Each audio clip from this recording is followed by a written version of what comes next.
Well, now we are working on the reverse clutch, and I've already cleaned everything up and I've replaced these seals. These ones are actually square cut. They're not lip seals like the other ones. So I'm hoping that this will fit in here a little smoother. I guess there's only one way to find out, and that's to try to slip it in. Let's see if it'll go.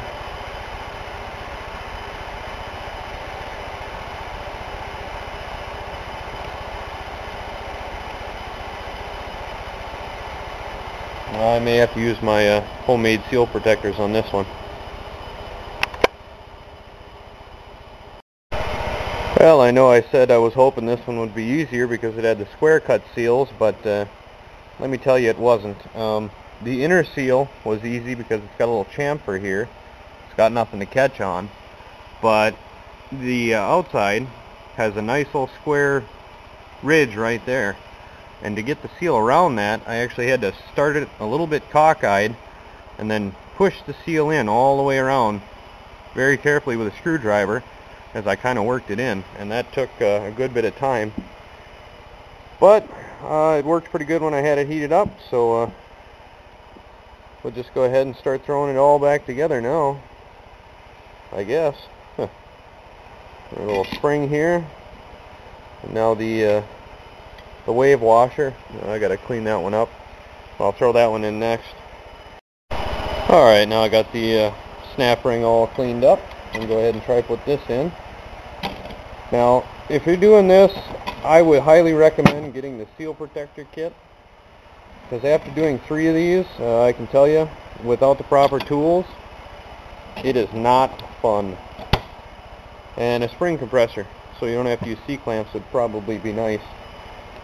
That is, of course, if you have the money. They are, I think they're $150 for a set of seal protectors for this particular transmission, so they're not cheap, and I don't have the money,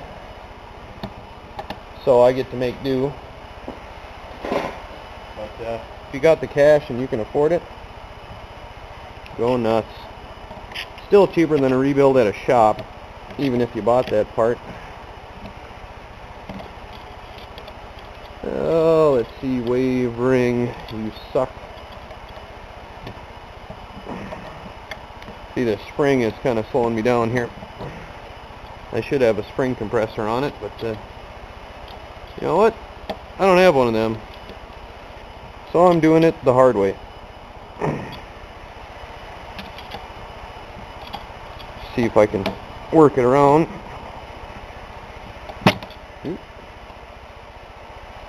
Alright. I gotta go in there.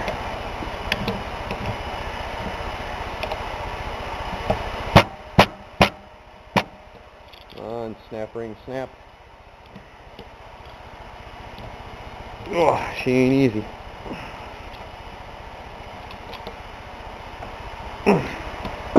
I'll keep working on this.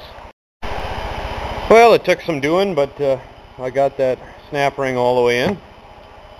You know, compared to the C5 I rebuilt, this is a big pain in the ass, this whole transmission. But anyway, we can go ahead and finish putting it all back together. Put that one in. I've got my my frictions already pre-soaked, so they're good to go. I got to get me some steel.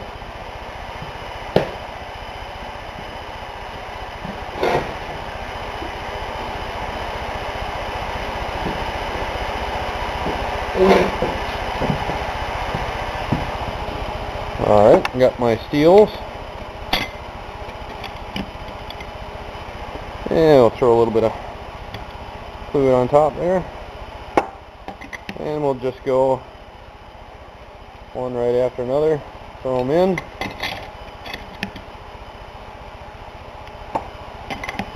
Until we've got them all in there.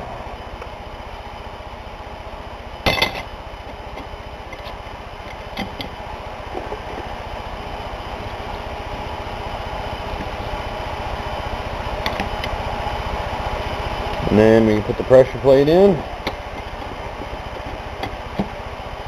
like so. And then the snap ring can go on. Hopefully this one will go a little bit easier. It's not a wave snap ring like that other one was. There. Now it's all together. Now I can go ahead and measure it for clearance. Alright, I don't know if I've showed this yet in any of my videos, but I'm going to check the clearance on it. I've actually already checked it and I know it's good, but I've got 46 thousandths here, and the spec is 40 thousandths to 75 thousandths, so you just go ahead and wiggle it in there. And 46 thousandths is a pretty tight fit, but I can get it in there most of the time. We'll go down, yeah, we'll go to 42 thousandths. 42 thousandths fits no problem everywhere. And 46 is kind of snug, so we're well within spec, so I'm going to go ahead, flip it over, and air check it like I did the rest of them. The apply hole is here, and there's one on this side, so you got to stick your finger in one end and apply air to that one. And this one's kind of quiet, but I know it applies because I watched it.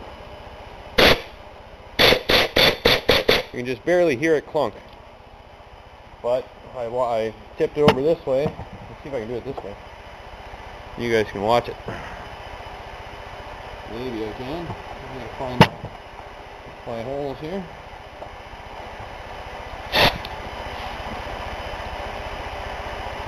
Let's see if I can put it that way.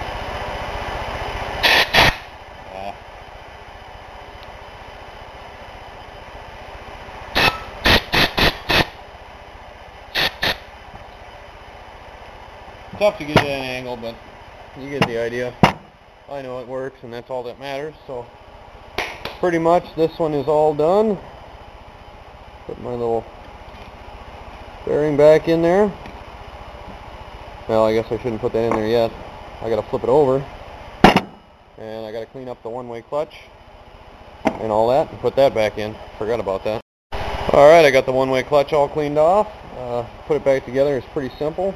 You just slide it on so it fits, and you go ahead and take a piece that goes over the top. Go that way. And you slide that on. Sometimes you can turn it. Nope, don't go that way, it goes that way.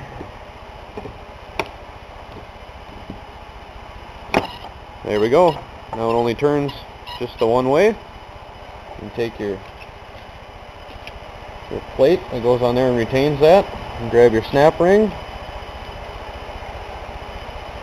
You can go ahead and work your snap ring on. There it is. This one might be a little tricky. Might have to have, oh, there we go. Got it. And there we go. All assembled together and ready to go.